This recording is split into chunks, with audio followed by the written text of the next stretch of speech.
جس شخص نے دعوت کی محنت کو مضبوطی کے ساتھ پکڑ لیا اور صرف اللہ کی رضا کے لیے، دنیا دکھاوے کے لیے نہیں کہ لوگ عزت کریں گے، اس لیے نہیں کہ لوگ جو ہم سے خوش ہوئیں گے یا لوگ ہم سے جڑیں گے، نہیں، صرف اللہ کی رضا کے لیے کہ 3 دن لگا رہے ہیں تو میرا رب ہم سے راضی ہو جائے، اور اگر سال میں 40 دن لگا رہے ہیں تو میرا اللہ ہم سے راضی ہو جائے۔ جب جتنی زیادہ فکروں کے ساتھ، محنت کے ساتھ دعوت کی محنت میں لگیں گے، پھر دیکھیں کیسے اللہ تعالیٰ ہماری زندگی میں تبدیلی لائیں گے۔ یہ کام تو زندگی میں تبدیلی ہی لانے کے لیے، دعوت کی محنت کائے کے لیے بھی، زندگی میں تبدیلی لانے کے لیے۔ دعوت کی محنت میں لگے ہیں، زندگی میں تبدیلی نہیں آ رہی تو گویا کام نہیں کر رہے ہیں۔ بظاہر تو یہ لگتا ہے کہ 3 دن چھوڑ کے جائیں گے کاروبار ٹھپ ہو جائے گا،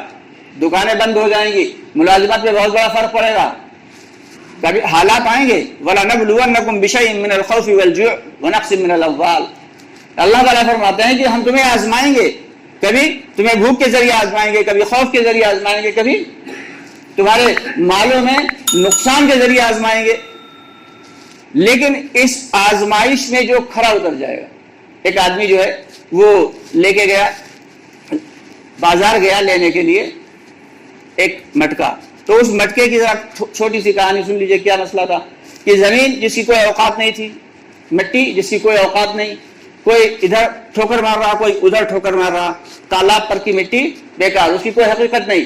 کمہار گیا اور اس نے مٹی کو کاٹنا شروع کیا، اب مٹی کو وہ کاٹ رہا ہے تو زمین چلا رہی، ابھی تم نے کیا کر رہے ہو، تم مجھے کیوں کاٹ رہے ہو، میں نے کیا ظلم کیا؟ کمہار کیا کہہ رہا ہے؟ بھائی میں تو تیری عزت بنا رہا ہوں، میں تیری عزت بڑھا رہا ہوں، میں تیری قیمت بڑھا رہا ہوں۔ کاٹ پیٹ کے لایا مٹی، اس نے جو ہے اس پہ خوب پانی نہیں ڈال کے پھر اسے خوب چکنا کرنے لگا، گھوننے لگا، تو مٹی کہنے لگی تم نے کیا کیا میرے ساتھ یہ ظلم کیوں کر رہے ہو، مجھے اتنا کیوں تڑپا رہے ہو؟ تو کمہار کیا کہتا ہے؟ بھائی میں تو تیری قیمت بڑھا رہا ہوں۔ پھر اس نے اسے اٹھا کے چاک پہ رکھا، چاک پہ رکھنے کے بعد اور گھمانا شروع کیا، اب وہ ہاتھ لگائے ہوئے انگوٹھا پھر گھما رہا ہے اور گھڑا بن کے تیار ہو رہا ہے، اب وہ مٹی چلا رہی، کیا کر رہے ہو، کیا کر رہے ہو، مجھے کیوں اتنا نچا رہے ہو، مجھے کیوں اتنا نچا رہے ہو، میرے پہ کیوں ظلم کر رہے ہو؟ تو کمہار کہتا ہے نہیں میں تو تیری قیمت بڑھا رہا ہوں۔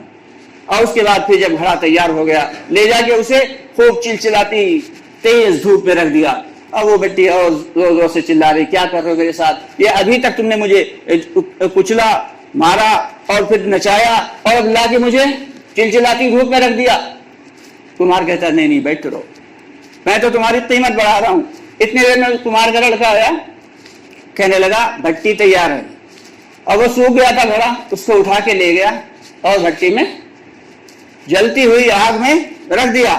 اب وہ مٹی اور اچھلنے لگی، یہ کیا کر رہے ہو میرے ساتھ ظلم، یہی بچا تھا، اب اور کیا کرنا ہے، اب کیا کرو گے میرے ساتھ؟